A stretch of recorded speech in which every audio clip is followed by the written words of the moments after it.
Good evening. हाँ भाई, हमारे और दोस्त तो आए नहीं। एनीवे, अगर कुछ प्रॉब्लम हो रही हो तो आप उसमें मैसेज लिख के बता दीजिएगा। ठीक है। आगे मुझे लग रहा है कैमरा ही लेना पड़ेगा, तभी चीजें सही। हालांकि ठीक हो रहा है इससे।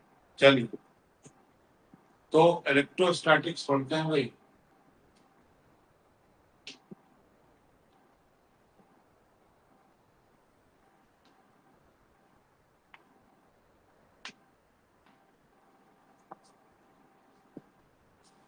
ठीक है। तो इलेक्ट्रोस्टैटिक में वो तो हम लोगों ने कूलम्स लॉ वाला बताया था भाई, आप फोर्स बताया था। उसमें सच कुछ नहीं, एक फोर्स है, उसकी डेफिनेशन याद रखिए। और वो दो चार्जेस के बीच के लिए फोर्स है। अगर चार्ज एक पॉइंट चार्ज हो, मतलब पॉइंट चार्ज के लिए, so if there is any point charge, another is extended charge, मतलब वो एक से स्फीयर है, रिंग है, कुछ भी है, रॉड है, तो वो एक्सटेंडेड, ये शीट है चार्ज, तब आप वो फार्मूला नहीं लगा सकते। ठीक है। तो हम उसको कैसे लगाएंगे, क्या करेंगे, वो हम यहाँ देखते हैं सबसे पहले। और इससे क्वेश्चन आता है खूब, और आसान आता है, ऐसा नहीं। इस बार का जो एडवांस का पेपर टू था वो थोड़ा ज्यादा टफ था। हालांकि दो चार क्वेश्चन उसमें थोड़े टफ थे, लेकिन जिसने ठीक ढंग से पढ़ा हो। अब हम मान लो टफ आ रहा है तो यार कम उस पर भी तो जा रहा है। 120 में मान लीजिए आप इसमें, या फिजिक्स में बहुत कम उस पर भी ले आए, 60 नंबर में 20 भी पा गए तो काम हो जाएगा। एनीवे, तो इलेक्ट्रिक फील्ड जैसे ग्रेविटेशनल फील्ड होता है, ऐसे ही इलेक्ट्रिक फील्ड होता है। तो अगर हम सिंपली समझें कि क्या है electric field, we can say influence of the charge, charge का प्रभाव। जैसे ग्रेविटेशनल फील्ड में पढ़ते थे भाई कि एक मास का इफेक्ट दूसरा मास फील करता है। अब बात ये है कि भाई इन्फ्लुएंस का मतलब क्या हुआ। इन्फ्लुएंस गलत तरह का होता है, गाने का, बजाने का, नाचने का, क्रिकेट खेलने का, और भी बहुत सारी चीजों का इन्फ्लुएंस होता है। यहाँ किस फॉर्म में इन्फ्लुएंस फील करेगा, तो you can say in the form of force. तो एक ही मान लो पर्टिकुलर चार्ज है, वो एक एक चार्ज है, उसकी दो चार्जेस हैं, अलग अलग उनका मैग्नीट्यूड है। एक बार इसकी इलेक्ट्रिक फील्ड में आया, एक बार इसके में आया, तो जिसकी ज्यादा इलेक्ट्रिक फील्ड होगी फोर्स ज्यादा फील करेगा वो, या जिसका ज्यादा इन्फ्लुएंस होगा। तो ये किस किस तरह का इन्फ्लुएंस, कैसे कैसे क्या होता है, इसको हम लोग देखते हैं। तो एक बेसिक डेफिनेशन जो है बोर्ड में या जो समझने के लिए होती है कि मैं मान लो मैंने कहा कि ये चार्ज है कैपिटल टू, इसके कारण मुझे यहाँ निकालनी है आर डिस्टेंस दूर इलेक्ट्रिक फील्ड। ठीक है। तो होता क्या है, अब ये बोलते हैं कि एक इनफिनिटेसिमली स्मॉल चार्ज, इन phi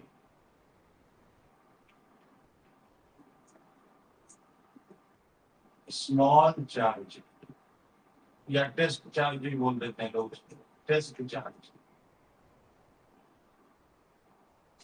इनफाइनाइटेसिमली small test charge, usually q naught से लिख देते हैं।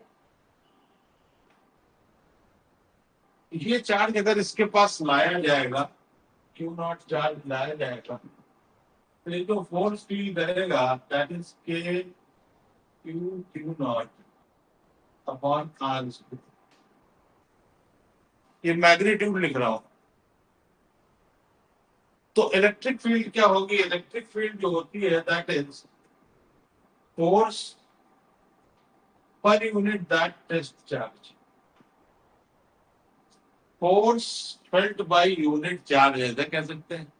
ये टेस्ट चार्ज है, स्मॉल है, इसको अगर वन कर दें तो ये बराबर एफ आ जाएगा। यानी force felt by unit charge, वो हो गई इलेक्ट्रिक। यानी यहाँ देखो किससे रिलेटेड हो, फोर्स। अब हम अगर इसको वैसे लिखते हैं कि भाई एफ बराबर क्यू नॉट इंटू ई, ये हम फार्मूला यूज कर सकते हैं। तो अगर मैं यहाँ ये वाला फार्मूला लिखूं तो E will be equal to k q naught upon are square divided by q naught. तो जो इलेक्ट्रिक फील्ड का फार्मूला आ गया दैट इज के क्यू अपॉन आर स्क्वायर। ये है वही इलेक्ट्रिक फील्ड का फार्मूला। अगर डायरेक्शन वाइज वेक्टर वाइज लिखेंगे तो ई और ये हो जाएगा k q upon are square unit vector से मल्टीप्लाई कर देंगे तो this will be k q upon are Q into vector R. क्यों? क्योंकि जो यूनिट वेक्टर होता है भाई, यूनिट वेक्टर क्या होता है? Vector R upon modulus of R. तो ये जब इसको मल्टीप्लाई करोगे तो ये बन जाएगा। ये है वेक्टर फॉर्म, वो हम लोग यूज करेंगे तो आप सब समझ जाएंगे, इसमें टेंशन लेने की जरूरत नहीं। तो ये आ गया भाई इलेक्ट्रिक फील्ड। इसी में 2 मिनट के लिए समझ लीजिए भाई, इलेक्ट्रिक फील्ड का डायरेक्शन शो करने के लिए कह लीजिए इलेक्ट्रिक लाइंस ऑफ फोर्सेस। अभी समझ लो, यहाँ 2 मिनट का काम है। Electric lines of forces, electric lines of forces, ये क्या होती है भाई? इलेक्ट्रिक लाइंस ऑफ फोर्सेस क्या होती है? तो ये एक इमेजिनरी लाइन है, मतलब इमेज कर लिया गया, ठीक है। और आपको ये पूछेगा भाई इमेज काय के लिए कर लिया, का क्या काम है, हमारा क्या पर्पस सॉल्व हो रहा है इनको इमेज करने से। तो इमेजिन करने से क्या हो रहा है कि हम जो है इससे इलेक्ट्रिक फील्ड का डायरेक्शन पता कर ले रहे। और हम बहुत बार ऐसा होता है कि हम 2 चार्जेस उनकी बनाते हैं तो हमें पता होता है भाई यहाँ दोनों जो है कैंसिल आउट कर रही है, इसलिए यहाँ इलेक्ट्रिक फील्ड 0 हो जाएगी। तो इलेक्ट्रिक लाइन्स ऑफ फोर्सेज हैं ये, ऐसे वो लोग डायरेक्शन दिखाती हैं। डायरेक्शन, तो ये डायरेक्शन क्या दिखाता है? Tangent on electric field, electric lines of force. अगर उन पर टेंजेंट खींच दोगे तब वो शो करेंगे। देखो होती कैसे है, ऐसे समझो भाई, इसी में एक क्वेश्चन भी कर लेंगे। मान लो ये पॉजिटिव चार्ज है और ये निगेटिव चार्ज है, तो पॉजिटिव से ओरिजिनेट होते हुए लगेंगे ऐसे ऐसे,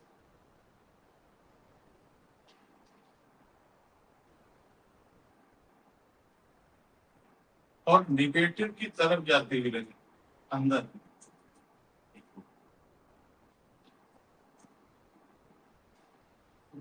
ऐसे, तो इसका मतलब ये है कि ओरिजिनेट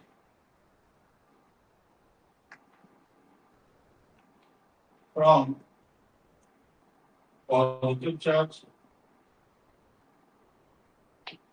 और यहां हम कह सकते हैं टर्मिनेट ऑन नेगेटिव चार्ज। ये जो वीडियो है ये एक दिन बाद डाउनलोड होके आता है, तो उसमें भी देख सकते हो, कुछ छूट जाए कुछ ना आए, वरना आप पूछ सकते हैं, व्हाट्सएप से ही पूछ सकते हैं।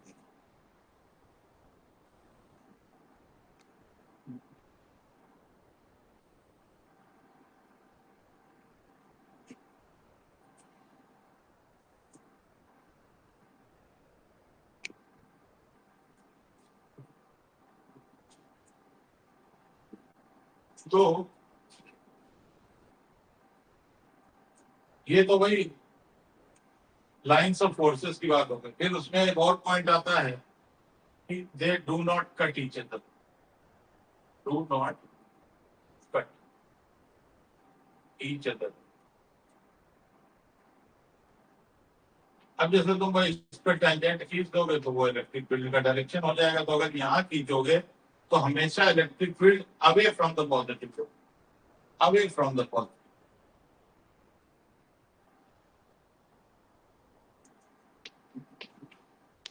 इलेक्ट्रिक फील्ड का डायरेक्शन। और ये towards charge, negative charge. Do not cut each other. क्यों ऐसा कहा गया? भाई मान लो ऐसे है और ऐसे है, इस पर टेंजेंट खींचा तो इधर, इस पर टेंजेंट खींचा तो इधर, तो ऐसा नहीं हो सकता। It is not possible. एक ही किसी पॉइंट पर इलेक्ट्रिक फील्ड के दो डायरेक्शन, ठीक है, मतलब एक ही चार्ज की। और ये क्लोज लूप नहीं बनाती है ऐसा, इस तरह से close loop, do not form close loop.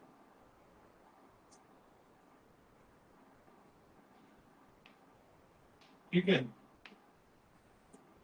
और जितनी ज्यादा होंगी इलेक्ट्रिक फील्ड उतनी ज्यादा होगी। Intensity of electric field depends upon the number of electric lines of force. तो ये तो इसका भाई। अब एक क्वेश्चन देखो, जेई एडवांस में आ चुका है, ऑब्जेक्टिव टाइप का ही था और वो आया है। तो मैं आपको बताता हूँ कि भाई क्या आया था, आप अभी भी कर लेंगे तुरंत।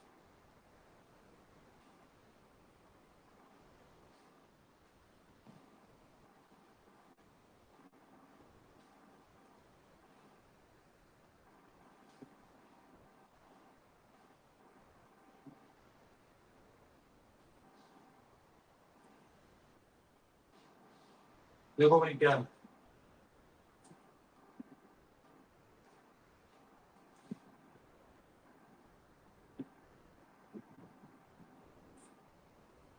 सार्थक बाबू कहाँ भाग गए होंगे? चलिए देखिए ये क्वेश्चन था, देखो भाई।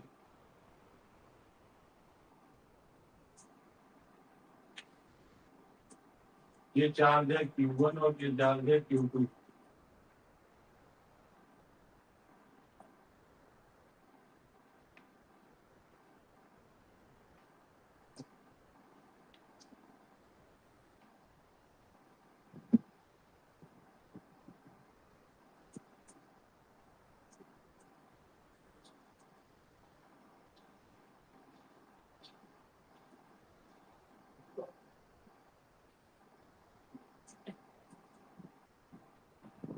ये ऐसा बना दिया। वैसे तो लाखों होती है भाई लाइन्स ऑफ फोर्सेस, लेकिन कंसेप्चुअली पूछने के लिए वो उतनी तो बना नहीं देगा। और उसमें फिर उसने चार ऑप्शन दे दिए कि modulus of Q1 is positive and Q2 is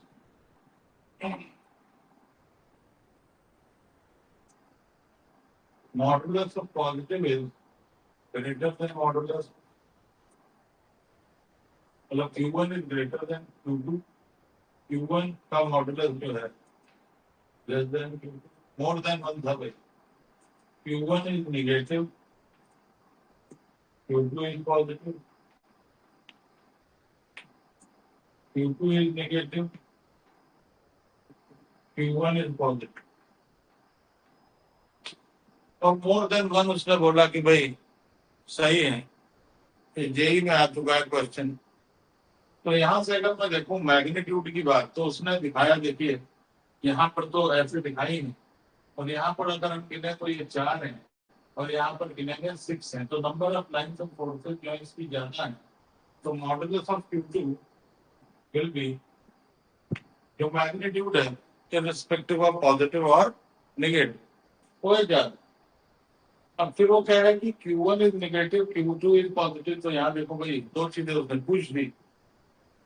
तो यहाँ से देखो निकल रही है, ओरिजिनेट हो रही है इससे, तो ये पॉजिटिव हो जाएगा, और टर्मिनेट हो रही है तो निगेटिव हो जाएगा। तो Q2 जो है वो निगेटिव है और Q1, ये दोनों सही है। ठीक है, तो अब इलेक्ट्रिक फील्ड हम लोगों को पता चल गई भाई। अब देखो क्या क्या करते हैं उससे हम लोग, उसके यूज क्या क्या है ये देखिए। अब उसने बोला कि भाई दो चार्जेस हैं, बहुत सिंपल क्वेश्चन है। Q1 इक्वल टू 6 और Q2 इज इक्वल टू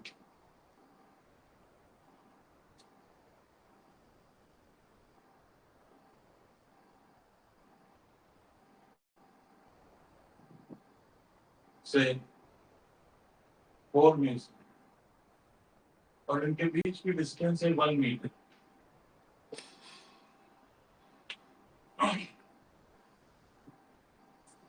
तो वो देगा कि भाई इनका यहाँ पर इनके बीच में कहाँ पर इलेक्ट्रिक फील्ड 0 हो। अब हमें ये भी देखना है कि होगी कि नहीं होगी।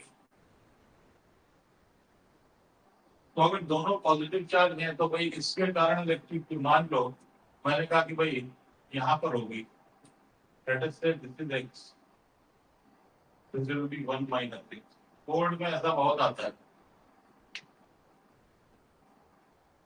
लेट अस से इसके कारण इवन हो तो हमें इधर की तरफ होगी और इसके कारण किधर होगी, इधर की तरफ। तो नेट इलेक्ट्रिक फील्ड 0 हो जाएगी। अगर हम चाहें तो इसे वेक्टर फॉर्म में भी लिख सकते हैं, इसके कारण आई और इसके कारण minus I. Net electric field should be 0। तो E1 जो है वो कितना हो जाएगा, k cube upon r square यानी x स्क्वायर, और E2 जो है वो k into 4 into 10⁻⁻6 1 minus x का होगा।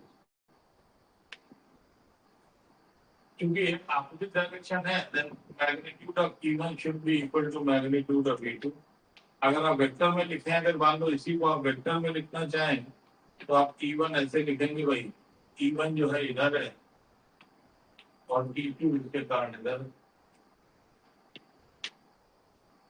तो E1 क्या आ जाएगा, 6k into 10⁻⁻6 upon x square i cap, और E2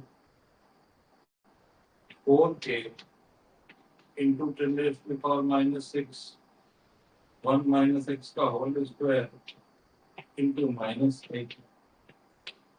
vector E1 plus vector E2। तो जब ये रखेंगे भाई तो यही आ जाएगा। अब अगर हम इसको बराबर कर दें तो 6k into 10⁻⁻6 upon x square is equal to 4k into 10⁻⁻6 upon 1 minus x का। They will get cancelled। ये आ जाएगा भाई x square upon 1 minus x square will be equal to 6/4।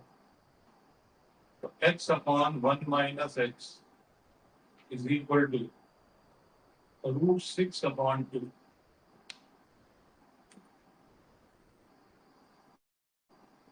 तो भाई √6 को अप्रॉक्स अगर आप चाहें तो 2.25 ले सकते हैं अप्रॉक्स, या 2.2 ही ले लीजिए।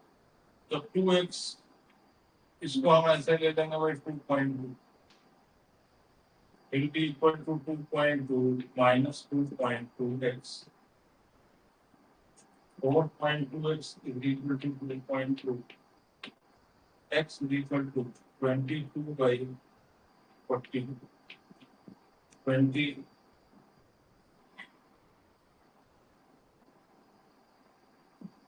11/21 अप्रॉक्स 0.45 क्या आ जाएगा भाई, इधर 0.45 हो जाएगा, इधर 0.5। तो इस तरह से इलेक्ट्रिक फील्ड 0 ये बोर्ड में बहुत बार आता है, इसलिए मैंने बता दिया भाई, खूब पूछते हैं बोर्ड। अब अगर मान लो कहीं नेगेटिव चार्ज होता तब क्या करते, ये क्वेश्चन ज्यादा इससे बड़ा है, उसको कैसे करते ये देखिए भाई। Have you been given one negative charge, तब क्या होता भाई ये भी देख लीजिए एक बार।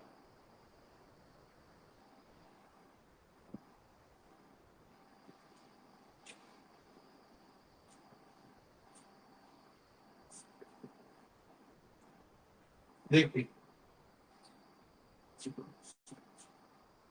अगर सपोज करो ऐसे दिया हो भाई,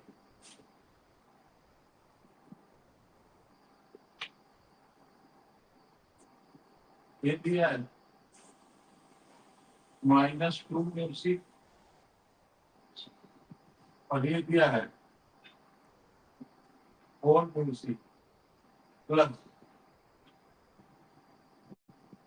और इनके बीच की डिस्टेंस 1 मीटर है।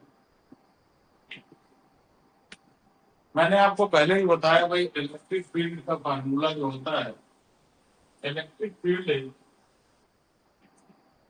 Q/R²।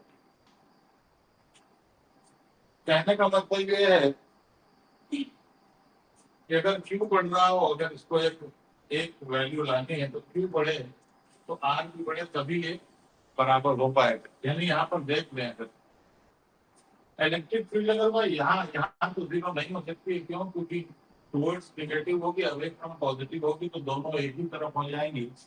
They cannot be zero.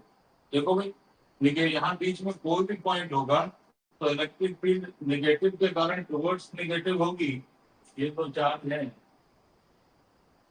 इसके कारण इधर होगी, और पॉजिटिव के कारण भी अवे होगी, पॉजिटिव से दूर होगी, तो both electric field will be added. तो अगर दोनों का एक डायरेक्शन है तो कभी भी इलेक्ट्रिक फील्ड जीरो नहीं हो पाएगी। तब क्या करेंगे भाई? तो यहाँ बीच वाले उसमें तो हो ही नहीं सकती।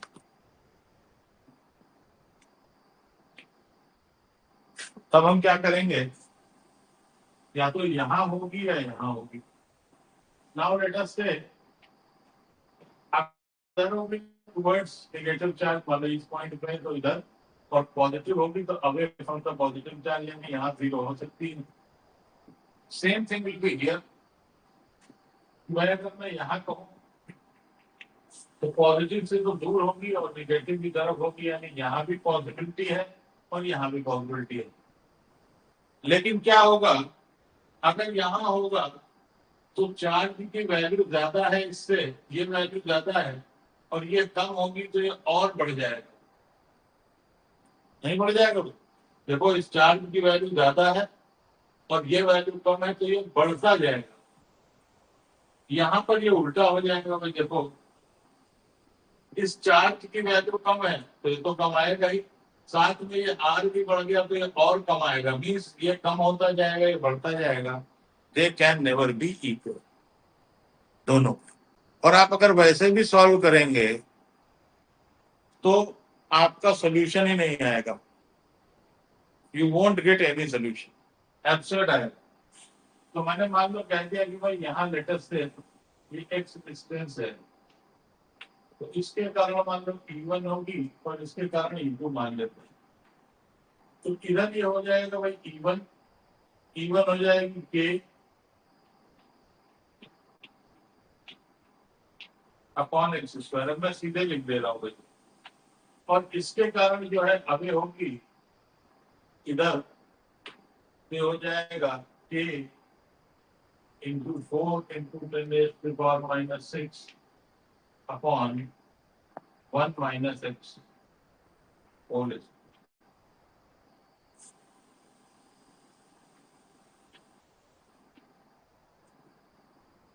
One upon x² is equal to 2 upon 1 minus x whole. तो सिंपलाई अगर सबका रूट निकाल लें तो 1/x इज इक्वल टू √2 को 1.4 ले लें अपॉन 1 माइनस x। तो 1 minus x is equal to 1.4x। तो 2.4x is equal to 1. X comes out to be 1 upon 2.10/24. ये आ जाएगा भाई 5/12, लगभग 0.4 के। ठीक है, तो आप इसको अगर सॉल्व करेंगे then you will get the point where electric field from these two charges will be zero. तो इस तरह से इलेक्ट्रिक फील्ड निकाल सकते हैं भाई। 2 चार्ज हैं, 3 चार्ज हैं, तो इलेक्ट्रिक फील्ड जो है वो जीरो। अब अलग अलग पार्ट के कारण, जैसे सपोज करो मैंने कहा कि भाई इलेक्ट्रिक फील्ड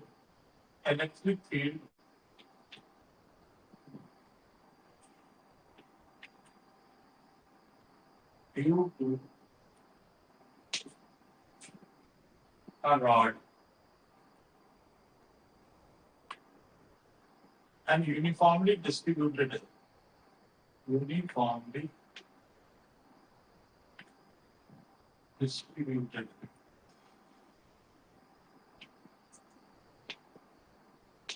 ऐसे देखिए, ये एक रॉड है एल लेंथ की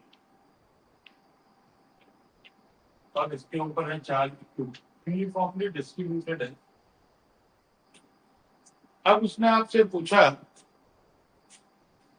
कि भाई यहां से इसके इस एंड से ए डिस्टेंस दूर पर इलेक्ट्रिक फील्ड कितनी होगी, दिस इज पॉजिटिवली चार्ज। लिखा ना जाए तो आप पॉजिटिव समझ लीजिए। यहाँ पर इलेक्ट्रिक फील्ड अभी इस तरह से भाई, तो इलेक्ट्रिक फील्ड इधर होगी, तो कितनी होगी ये पूछ रहा है। तो कैसे निकालेंगे भाई, क्योंकि अभी तो मैंने इसलिए इसको बताया है कि जो इलेक्ट्रिक फील्ड है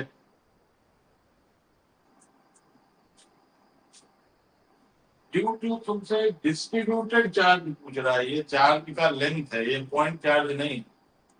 और हमको अभी तक जो फार्मूला पता है that is for point charge, electric field due two point charge जो हम लोगों ने फार्मूला लिखा है वही है। तब क्या करेंगे भाई, तब देखिए अब जो फार्मूला दिया है हमको उसी के हिसाब से ही सॉल्व करना है। That means you know only this formula कि भाई ई जो है वो क्यू अपॉन आर स्क्वायर ही है। हमको ये पॉइंट चार्ज मालूम है, तो हम क्या करें, आपको बता चुके हैं भाई कि लेटेस्ट से पॉइंट थोड़ा सा बहुत छोटी सी लेंथ इसकी है, dx। क्योंकि dx ले चुके हैं तो यहाँ से x डिस्टेंस ले लेंगे भाई। चलो इसको भी x ले सकते हैं, कोई प्रॉब्लम नहीं, मैं सीधे x में आएगा आगे उसको आसानी रहेगी। तो यहाँ से x डिस्टेंस दूर है, क्योंकि dx लिया है, उसको y ले लेते हैं, dy पे y होता, dr होता, तो r होता। अब इसका इस छोटे का मास, ये पार्ट का मास हम कह देते हैं कि भाई dq, लेटर से d। जो इलेक्ट्रिक फील्ड आएगी DE will be equal to K into DQ upon x। क्या आपको मालूम है भाई, अब चूंकि हमने dx लिया है तो ये dq में लाना पड़ेगा। dx क्या है भाई, वो बहुत छोटी सी लेंथ जो dx है उसका मास है, उसका चार्ज है। तो हमको मालूम है भाई कि अगर l लेंथ का चार्ज q है तो यूनिट लेंथ का क्या होगा, यूनिट लेंथ का हो जाएगा q बाई m। तो जब आपको यूनिट लेंथ का मालूम है तो आप यूनिट लेंथ, जब यूनिट लेंथ का मालूम है तो आप कितनी भी लेंथ का निकाल लीजिए, यानी फिर dx लेंथ का कितना हो जाएगा, q by l into q, ये ही dq हो गया। अब इसमें डाल दें तो DE will be equal to K upon x square और DQ की वैल्यू हो जाएगी Q dx अपॉन l। इसको इंटीग्रेट करते हैं।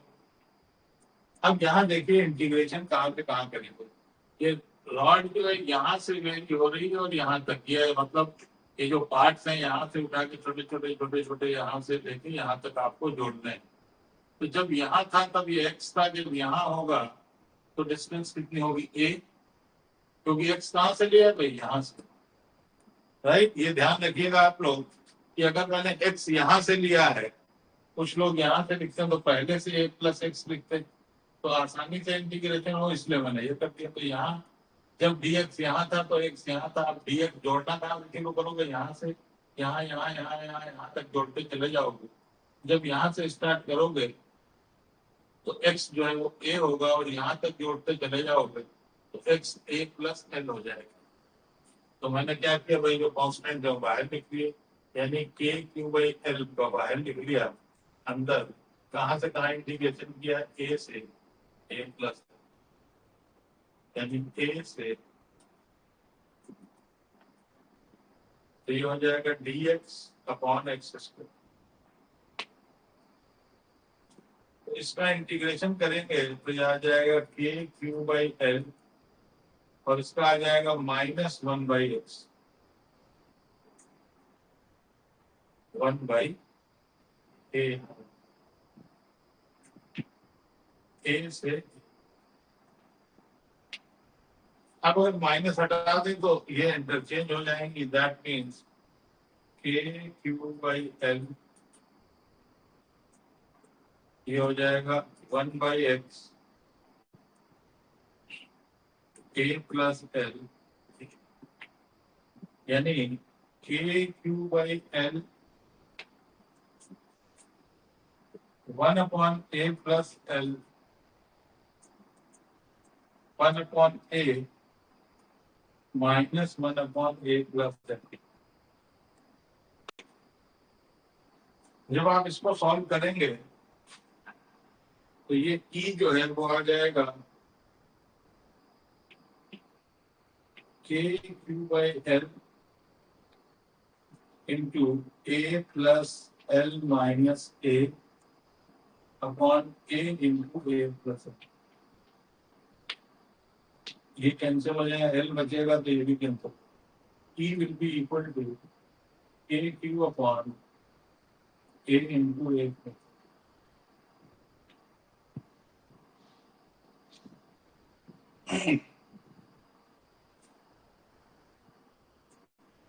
तो भाई ये इलेक्ट्रिक फील्ड अगर किसी रॉड के कारण निकालनी है, और थिन रॉड है ये, कोई ये सोच रहा होगा कि इधर इधर तो नहीं हो, बहुत थिन रॉड ऐसे।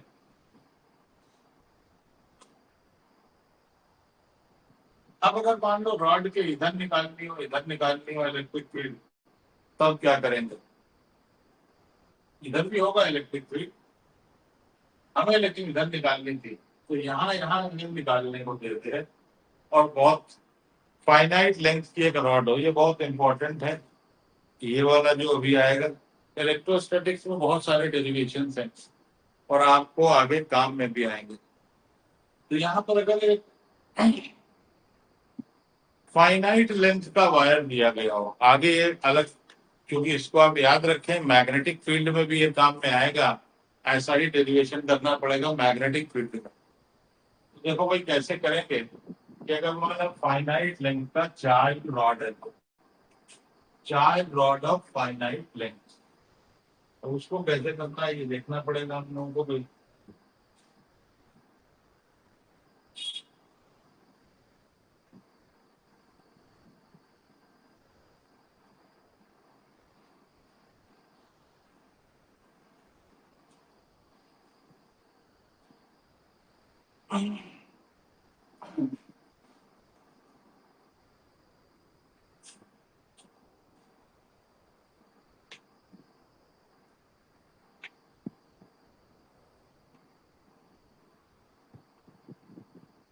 U2 of finite length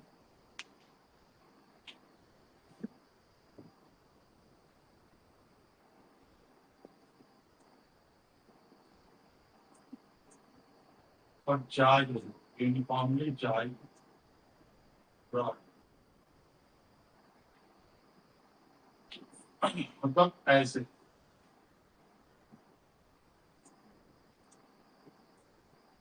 ये।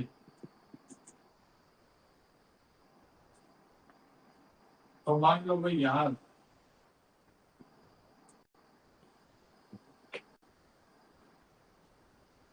कोई कहेगा कि भाई एल क्यों नहीं किया, तो यहाँ से यहाँ ये पॉइंट ऐसे ऐसे चेंज हो गया जा सकता है, तो इसकी पोजीशन बता देंगे। मान लो ये डिस्टेंस आर है, let us say this is alpha and this is beta.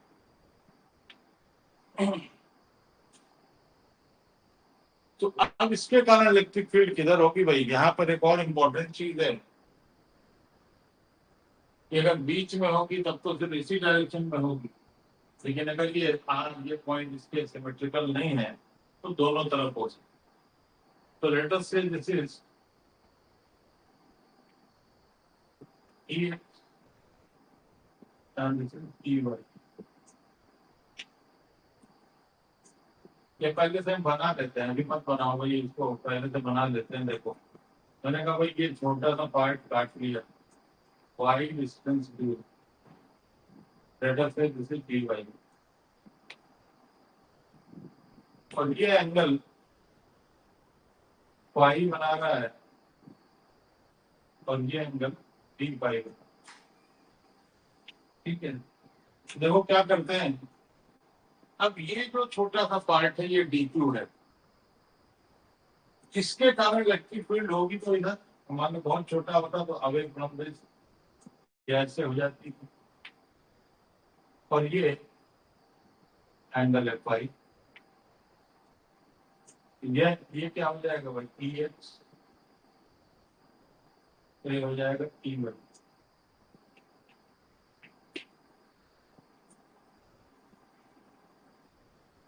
ठीक है, या डी कह लीजिए, डी. तो what will be D E x?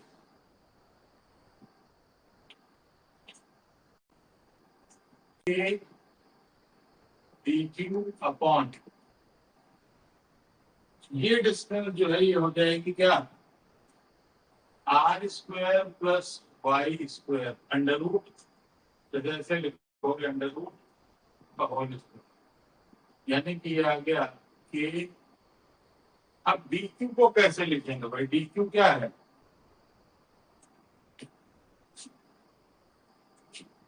D Y length का वो है, और इसकी एक और चीज है, इस पे मैंने चार्ज नहीं बताया तो हम उसको ऐसे ले लेते हैं, linear charge density. Linear charge density उसको लिखते हैं लैम्डा, मतलब कूलम पर मीटर. तो डी वाई जो हो जाएगा इसको ऐसे लिख सकते हैं के इंटू, अगर यूनिट लेंथ का चार्ज लैम्डा है तो डी वाई लेंथ का हो जाएगा lambda into D Y upon are square plus. अब कोई सोच रहा होगा भाई डी वाई है तो वाई वाला कहां से आएगा, क्या आएगा? आप तुरंत आपके पहले सबसे पहले दिमाग में ये आएगा कि सर इस वाई को कैसे लाएं हम? ये वाई है, कोई बोले कि इसे इंटीग्रेट कर, तो इंटीग्रेट करेंगे तो लेंथ वाइज करना पड़ेगा, क्योंकि हमने एंगल लिए हुए हैं ये चाहो तो भाई ये वाले एंगल भी ले लो, ज्यादा ये बात है. ऐसा करो यहाँ से ये कि अल्फा बना रहा है और ये पूरा एंगल बीटा बना, ये दोनों एंगल ऐसे ले, आसानी हो जाएगी समझने में आपको. वो भी 90 माइनस कर सकते थे, उसमें कोई प्रॉब्लम. अब क्या करें? मतलब ये है, देखो यहाँ पर आप समझिए, किसी बच्चे के दिमाग में आ सकता है, वो कहेगा ये डी वाई भी लिया, इधर डी फाई भी लिया, इधर फाई भी लिया. तो हम क्या करेंगे, एंगल के टर्म्स में क्योंकि इंटीग्रेट करना होगा, यहाँ से ये जो है इधर आया इधर और ये इधर आ गया, तो हम इसको डी वाई को डी फाई में कैसे लाएंगे ये बड़ा इंपॉर्टेंट है, समझ लीजिए कैसे करें. तो मैं इस ट्रायंगल में क्या मैं ऐसे लिख सकता हूं कि y बाई आर, यानी ये अपॉन ये is equal to tan phi. तो y is equal to r tan phi. Now differentiate कर दीजिए तो dy will be equal to r, तो कांस्टेंट है ये डिस्टेंस, tan फाई मतलब sec square phi into D phi. देखो भाई डी फाइव आ गया, डी वाई को हटा देंगे। अब इन सबको हटाना होगा तो कैसे होगा, क्योंकि आपको फिर वाई को भी हटाना होगा, आर तो कांस्टेंट है, फाइव और डी फाइव में लाना है। तो हम क्या करेंगे देखिए, के लैम्डा डी वाई को लिख दिया मैंने R sec square phi into D phi. इतना काम तो हो गया मेरा।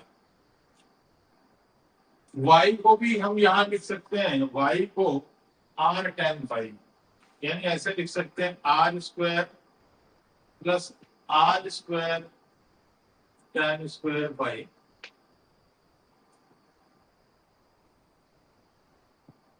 ठीक है भाई, अब देखो क्या होगा।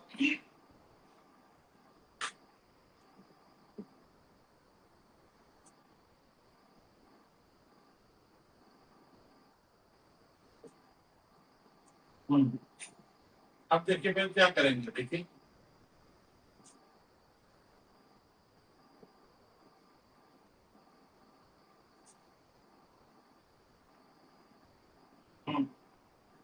ठीक है। अब ये डी ई निकाला है, एक्स नहीं निकाला है, तो क्या आ जाएगा देखिए, ये आ जाएगा K lambda R sec square phi into D phi, ये निकाल रहे थे हम, D upon are square one plus tan square phi, और ये भी होता है सेक स्क्वायर फाइव। ये क्या होता है सेक स्क्वायर फाइव, तो ये और ये कैंसिल हो जाएंगे, के लैम्डा और एक आर से आर कट जाएगा, आर इंटू डी फाइव। तो नाउ डी ई एक्स क्या होगा देखिए, D E x will be equal to k lambda by r, या हम ऐसे लिख लें कि भाई D E x is equal to D E, और यहाँ देखो भाई ये फाइव है, तो डी ई क्या हो जाएगा cos five, cos five D. ये मैंने ये निकाला था, और लेकिन मुझे क्योंकि दोनों डायरेक्शन में निकालना है, तो D E x will be equal to D E cos phi. अब इसको इंटीग्रेट कर देते हैं भाई, तो कहां से कहां इसको इंटीग्रेट करेंगे, इसको मैं ऐसे कर सकता हूं कि माइनस बीटा टू एल, तो ये हो जाएगा भाई के लैम्डा बाई आर, और कॉस पाई का इंटीग्रेशन साइन पाई, और ये minus beta then K lambda by are sine alpha plus sine beta, ये आ गया ई एक्स। ये भाई बहुत इंपॉर्टेंट है, इसे याद रखिएगा, मैग्नेटिज्म में भी ऐसा ही आएगा। अब ई वाई की बात करेंगे भाई, D E y is equal to D E x sine five, तो D E y is equal to D E x, तो यही आया था भाई, इसको हम ऐसे लिख सकते हैं a lambda by are sine five into d minus beta two. इसको इंटीग्रेट कर दिया तो E y comes out to be k lambda by are, और ये होता है भाई माइनस कॉस फाइव, यानी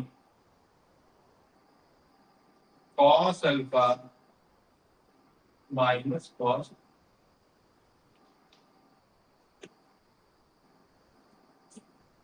ये इसका इंटीग्रेशन आएगा माइनस कॉस, तो देखो यहाँ माइनस है यहाँ कॉस में, तो ये ई वाई है।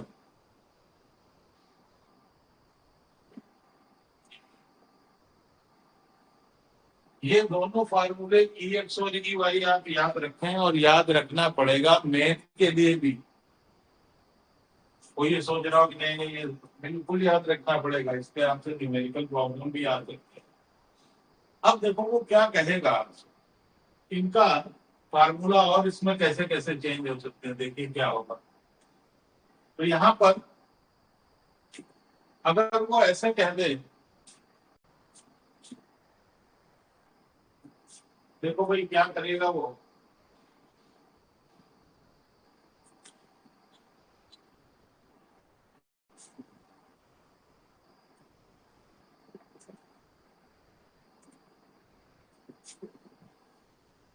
इफ वायर या रॉड जो भी है हैज इनफाइनाइट लेंथ, तो दोनों तरफ से वो इनफाइनाइट है। मतलब अगर इनफाइनाइट लेंथ का हो जाएगा तो ये मान लो बढ़ता जाए तो ये एंगल भी बढ़ता जाएगा, ये बढ़ता जाए तो ये एंगल भी बढ़ता जाएगा, यानी इतना बड़ा हो जाएगा कि इसको भी आप 90 कह सकते हैं, इसको भी 90 कह सकते हैं। Then E x will be equal to के lambda by are sine 90 plus sine 9, यानी ई एक्स इनफाइनाइट लेंथ के वायर के लिए याद रख लीजिए 2 के लैम्डा बाई आर आ जाएगा, ये 1 प्लस 1 ये 2, तो ये ई एक्स आ जाएगा। And E Y will be equal to, देखो cos 90 cos 90, तो ई वाई क्या आ जाएगा। अब अगर एक तरफ से infinite infinite from one side, मतलब ये वायर ऐसा है कि भाई यहाँ तो दिया हुआ है कहीं और दूसरी तरफ से इनफाइनाइट है, ये एंगल दिया है लेटेस्ट से, तो ये तो अल्फा हो जाएगा जो भी दिया होगा। Then E x will be equal to के lambda by are sine alpha plus sine 9, this will be k lambda by r into sin alpha plus 1। एक तरफ से इनफाइनाइट हो गया और वो जो भी वैल्यू दिया होगा वो। अब अगर मान लो वो बिल्कुल इसके सामने ही हो, इनफाइनाइट फ्रॉम वन साइड, तो ये फार्मूला होगा, लेकिन अगर बिल्कुल इसके सामने हो तो तब साइन अल्फा 0 हो जाएगा। यूजुअली यही कहते हैं भाई, तो टी एक्स इक्वल टू ये 0 ये 1 के लैम्डा, ये ज्यादा यूज में आता है। ये तो मैंने एक एंगल बना दिया, वो भी पूछ सकता है आपको कि एक का एंगल बनाओ और एक इनफाइनाइट। ई वाई क्या होगा भाई, अगर मान लो इसके सामने है ऐसे, एक एंगल 0 है, तो E Y will be equal to के लैम्डा बाई आर और कॉस 0 प्लस कॉस 9, ये भी क्या आ जाएगा भाई, के लैम्डा बाई।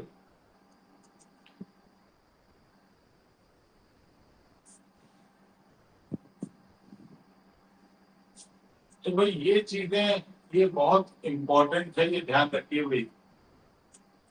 तो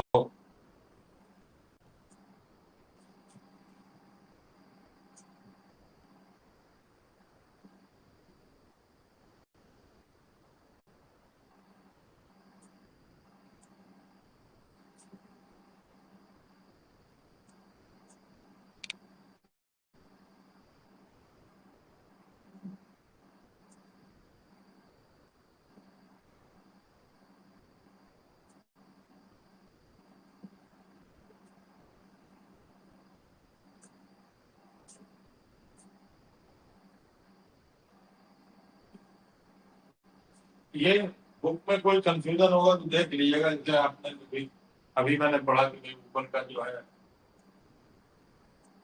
रब करना है, तो कोई बात नहीं, फिर बता दो। तो ये बहुत इंपॉर्टेंट है, इसके फार्मूले देखो भाई, जो मैंने कहे किए, एक ये किसी भी पोजीशन के लिए, ये इनफाइनाइट लेंथ के लिए, ठीक है, ई वाई जीरो हो जाएगा। अगर फाइनाइट लेंथ ये आ सकता है, लोग याद रखते हैं, ये आ सकता है ये। अब इसमें याद रखने में तो अगर ये बिल्कुल सामने है तो भाई देखो ना, ये पॉइंट करके यहाँ आ गया तो अल्फा जीरो हो गया, और इधर वाला जो था वो बहुत बड़ा हो गया, तो वो लगभग ऐसे हो गया 90 हो गया। एक को जीरो रख देंगे, एक को 90।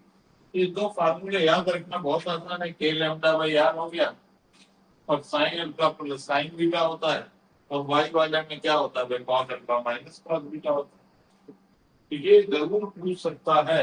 अब देखो कैसे क्वेश्चन, मान लो वो तुमको बोल दे कि भाई यहाँ पर ये ऐसे था, और उसने बोला कि ये यहाँ पर मैंने चार्ज रख दिया, बताओ कितना फोर्स फील करेगा। तो अब देखो पॉइंट चार्ज होता था तो हम लोग क्या कर देते, पॉइंट चार्ज होता था तो हम सीधे फार्मूला लगा देते थे इनके बीच की डिस्टेंस। लेकिन अभी क्या होगा,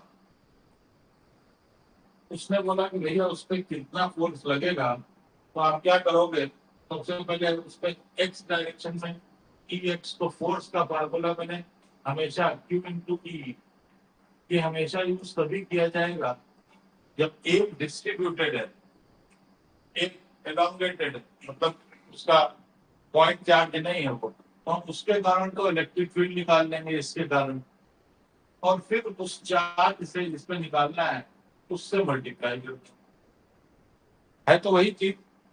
तो यहाँ पर हम जो डिस्ट्रीब्यूटेड चार्ज होगा उसके कारण इलेक्ट्रिक फील्ड निकाल देंगे। तो हमने अगर मान लो यहाँ बोला कि भाई इसे क्यू नॉट चार्ज को यहाँ पे रख दिया है, यहाँ क्यू नॉट चार्ज को रख दिया है,